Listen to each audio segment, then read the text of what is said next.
to stick to this plan? Because in normal situations you might have the UN overseeing it. That isn't the case here, is it? It's not necessarily the case that we would have the UN being involved, but in the 20-point peace plan, it does very clearly outline that there would be an international stabilization force deployed to Gaza. Now, this force wouldn't necessarily act as a peacekeeping force that we've seen the UN deploying as in other areas, for example, but it would be a force that would be made up of soldiers from a variety of contributing states, including some further afield countries like Indonesia that have said they'd be willing to participate. And this would act essentially as some form of mediating force within Gaza. It would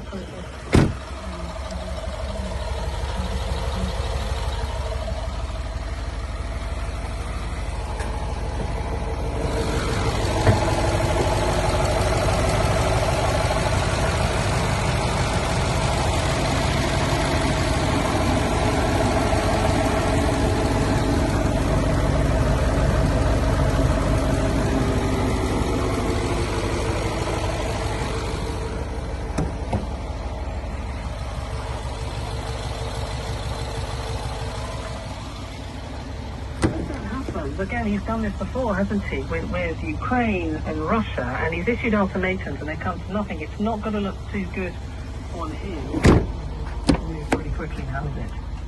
Absolutely, and he was very clear last week. It was the middle of the week that he said Hamas must respond within 3 to 4 days, and it took Hamas several days more. The peace plan clearly outlines that all of them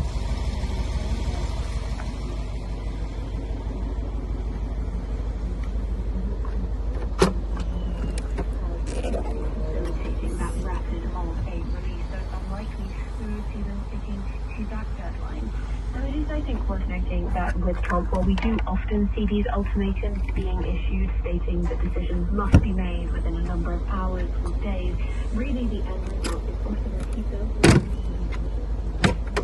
I think it's very fair to say we wouldn't be seeing the negotiations that we're seeing now if Trump had not been willing to put his weight behind threats to essentially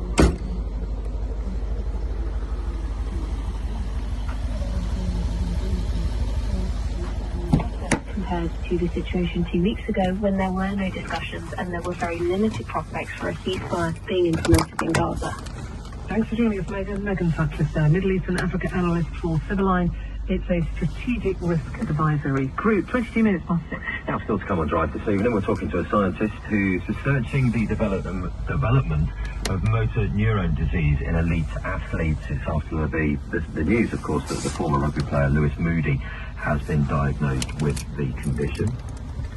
Also, it's Monday, so it means Must-Watch is on the way. Scott Bryan is standing by, collecting a selection of top TV picks to entertain you this week. And we've been asking for your